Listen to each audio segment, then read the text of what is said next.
Hey traders, welcome to a crypto market update. We won't really be talking about equities, gold, silver, oil, not really to be going to be talking about any other asset other than really crypto, BTC. We will look at some of the alts here, Binance Coin, XRP, Chainlink, and we'll obviously look at BTC. So let's first look at the larger time frame on Bitcoin chart, looking let's say at the weekly, and then we'll dive into a smaller time frame. So we really call this one, in my opinion, in terms of the major breakout. We are seeing this first week a little bit red, a little bit of a pullback, but overall my bias is going to be very bullish. I'm not looking to short personally. I know some people have made profits shorting within this short pullback here, but to me at the end of the day, if we're just looking at the volume here, we're seeing a lot more buy volume than sell volume. We're actually contracting in volume as well. We see a high, and lower high in terms of the amount of transactional volume that's taking place within a marketplace. And this is the Performante's average Bitcoin volume indicator, not just looking at the volume that happened in Coinbase exchange, but also looking at all the major crypto exchanges in order to make sure that we have the most dependable volume information and data possible. So let's take a quick picture and then discuss what we are currently seeing within the weekly chart, and then we'll dive into a smaller time frame. Obviously, this is a large symmetrical triangle. We see that this previous level around $12,000, major level of resistance again, one more time, and then we saw a push. This is the first impulsive push breaking out of the major long-term symmetrical triangle. We were calling longs once we started breaking right here. That was our first opportunity to enter long for people in the Performante Premium Discord or people who are following along.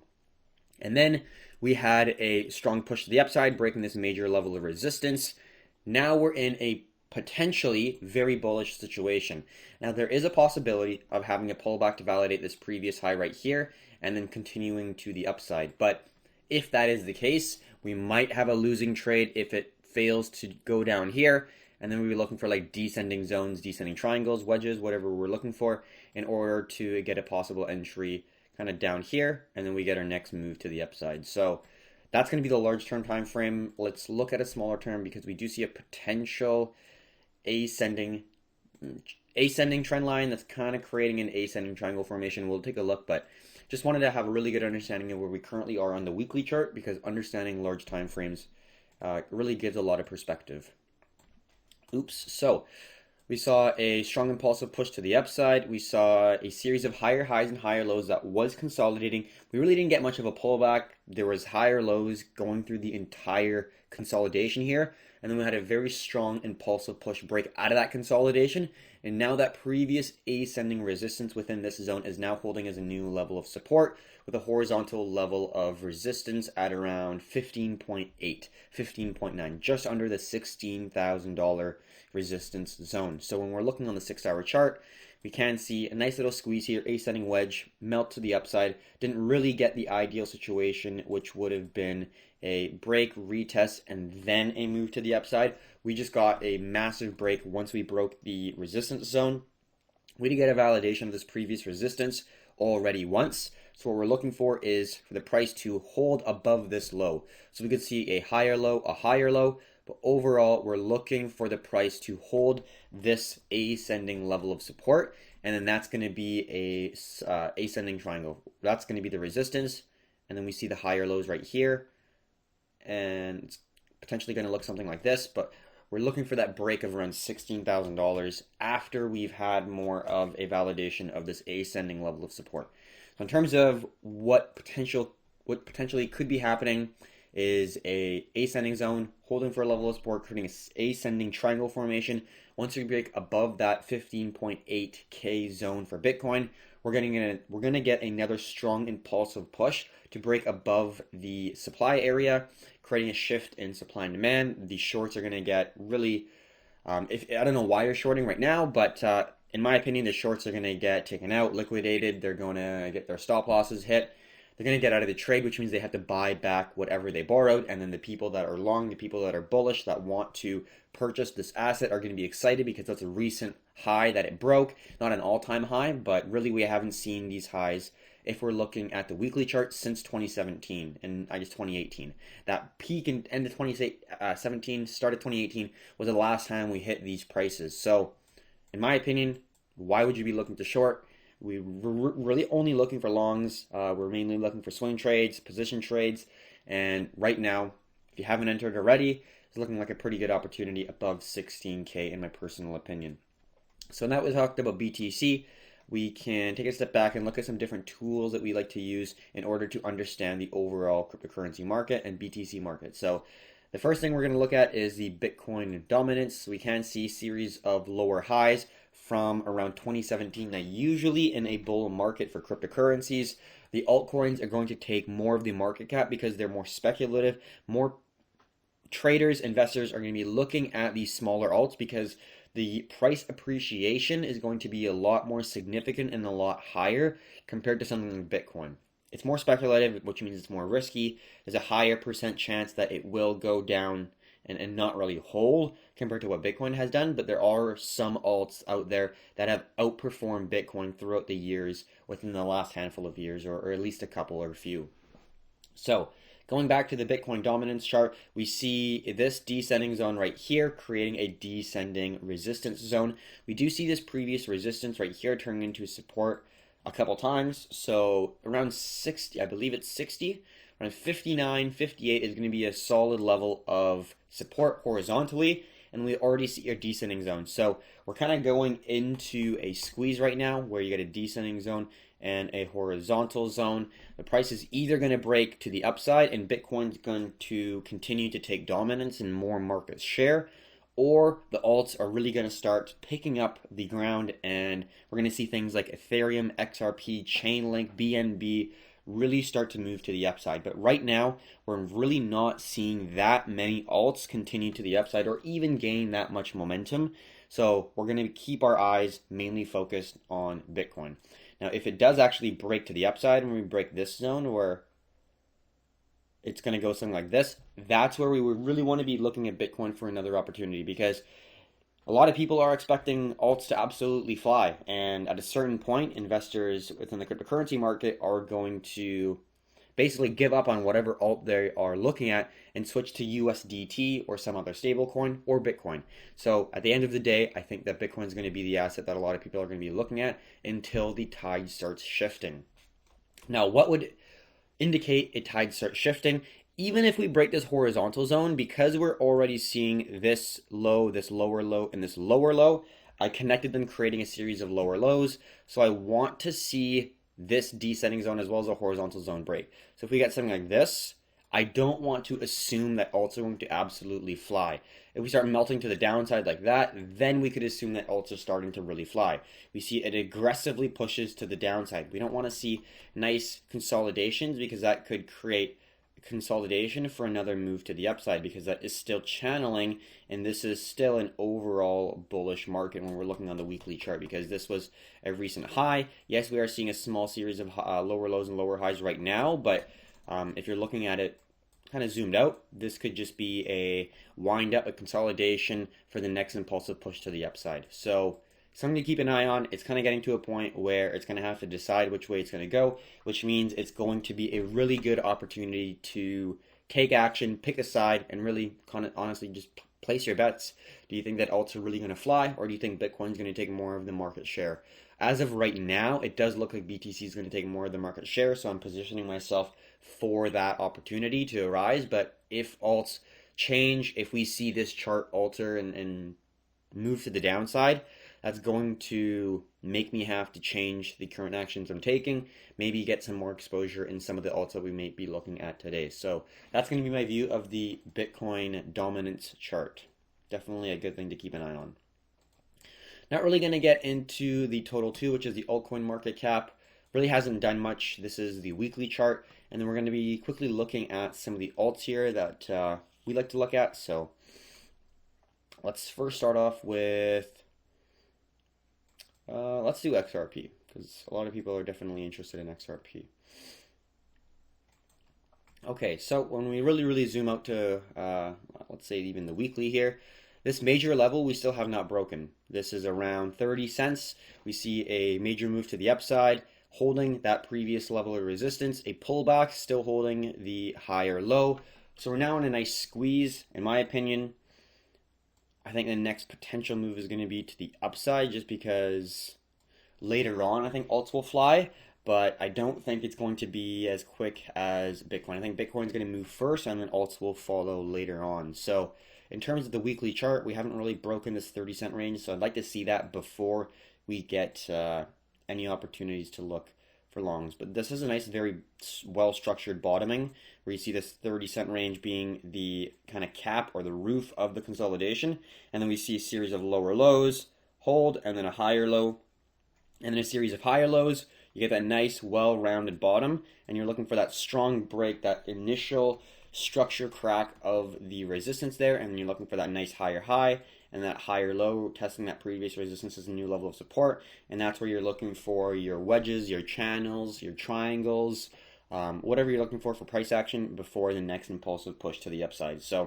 I think it's a little bit too early on XRP. That 30 cent range is going to be a major key zone for really all traders and investors involving Ripple or XRP. Okay, so let's just quickly hop on the 1 week chart for BNB. Little bit messy just because we did see that solid new high. So let's get our rectangular zone. I'm talking about this zone right around here. Very strong push to the upside, holding that zone, but I don't want to be too early. So we still see that zone potentially holding for a level of resistance. Let's go to the 6-hour chart and let's see what we can identify right there. I think I'm going to move this a little bit just so it's like so. There we go. Okay, not absolutely awesome, but in terms of where we currently are, I'd like to see the price potentially break this zone for the highest level of confirmation. But if we really did want to get a little bit of an early entry, what we could do, let's take a picture, is we knew that this was a strong push to the upside. We're getting a lot of trading above this zone, which is great to see. So it was a clear breakout. All we're looking for is a consolidation and a contraction in volatility before the next impulsive phase to the upside. So right now we're getting a slight contraction. It'd be nice to see a deep contraction where this level of support holds at around 26 very well. And then once you start to see the market structure shift, you could look for a previous resistance turning into a new level of support, something along the lines of that. But ideally, we're looking to see the next impulsive push start before we look to enter. And this is the contraction right here, going deep within this support zone as well as this descending zone right here. And then you're going to get that next impulsive pop to the upside. So overall, that's going to be BNB. It's looking decent. And then ideally, what we're going to be looking for is a crack and then a break, consolidation, and then a continuation to the upside, where this previous level of resistance right here is going to be acting as a new level of support to hold the overall price to the upside. So that's going to be the BNB analysis.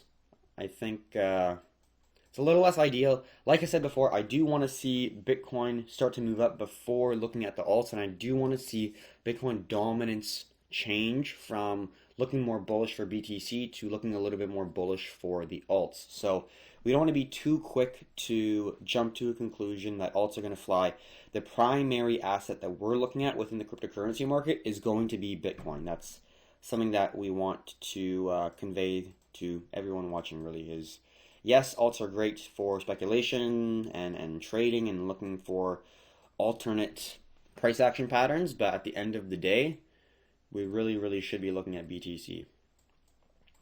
Didn't really talk a whole lot about XRP on a smaller time frame, but in my opinion, I think it's really a waiting game for a lot of these alts, so I don't want to jump too quickly. So this is NEO on the weekly chart.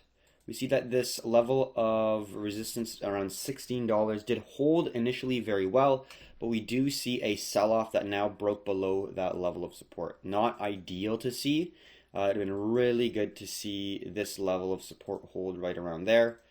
That would have been really awesome, but unfortunately we did not get that to occur. Let's just get that green. There we go. This level of support would have been nice to see hold, but unfortunately it didn't. That's okay. could be looking for a potential zone where you're going to get a descending zone and then another descending zone like that to create a somewhat of a squeeze like so. And let's just get rid of this. And then what we're going to be looking for if we do get a structure like that and if it actually holds is this is that major resistance that we could not break. We saw a resistance hold there as well as a resistance hold right there. So even if we start to get a little bit of a break, I'd like to see the price start to break above this high right here, let's say at around $19, $18 before we get an opportunity. So the reason is, we dipped below this support right here, so it's trading below it. So that to me indicates that there isn't as much buy volume as initially I thought for this level of support. It did hold initially, but it's getting weaker and weaker. The buyers are getting tired. They're getting beaten down by the bears. So we broke this level of support. Doesn't mean that it's 100% going to break to the downside, but it does show us that the bulls are a little bit weak or the bears are getting stronger, either or. So we'd like to see not only this horizontal zone hold and break back above, but I'd like to see this zone. The reason I'm not looking at, let's just get rid of these. The reason I'm not looking at just this zone to break right here is because we're trading below the zone right here. If we were able to hold this zone, I'd be able to get an earlier entry because there's more confirmation, because we've been able to hold the support for the entire time. But because we broke that support, I want a little bit more confirmation going along. And that's why, in my opinion, it makes sense to look at the next previous major level of resistance, which was this guy right here. So we want to be entering once we break and retest and validate that zone for a new level of support. So that's going to be NEO. Chainlink is the last one. Chainlink's been looking pretty good. It did fail after it broke above our minor level of support right here. So initially we had a little zone like so, and that unfortunately failed. So it was right around there. And if we go to the 2-day and then go here, I think the 1-day showed a little bit better. We saw a fake out right here, but this was when we were looking at an opportunity because this was a major resistance, turn support. So we're looking for potential hold, but then it broke down and then it came back up, and then now we're holding that same zone. So a little bit of a noisy situation that did occur, but let's just get our snip.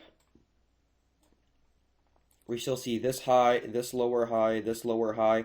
We do see a little bit of a break, but I want to see this support zone and this resistance zone break before we look for any opportunities. So I'd like to see around $13 crack before we look for a retest validating the previous resistance as a new level of support. Once we see that support zone hold, then we can have a potential opportunity to long for a link. But I do want to see this zone break, and I want to see it validate for a new level of support holding. It'd be great if we maybe get a descending zone, so we get a break, consolidate, and then break, pull back, and then you get your rally. Something like that could occur, and that is an opportunity for a situation to long as well. So that's going to be the analysis for link. So let's zoom back out. And if you do have any more questions, please drop them in the comment section below. That's basically the end of the crypto market update. Like I said, the main asset we're looking at is going to be Bitcoin. Yes, we did take a look at some of the alts. We took a look at the altcoin market, which is a total 2.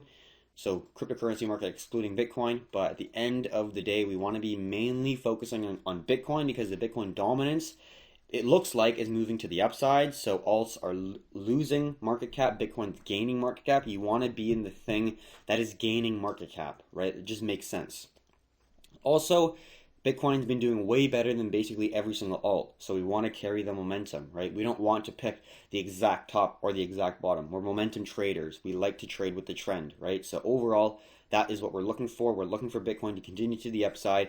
If we start to see some alts pop off, then we can look for some opportunities in some alts with the different types of structures that we talked about in this video. But until we get that pop off, until we get the Bitcoin dominance to shift to the downside, the primary asset that we're looking to utilize for share price appreciation and profits is going to be Bitcoin. So thank you very much for watching. Hopefully you enjoyed it. If you found this video entertaining, educational, overall just a good video, if you liked it, please give it a thumbs up. It does help us out a lot. And please subscribe to our channel so we know that we should continue making videos like this one for you. So hopefully you had a great weekend, and hopefully you have a great trading week. Until next time, have a good one, traders.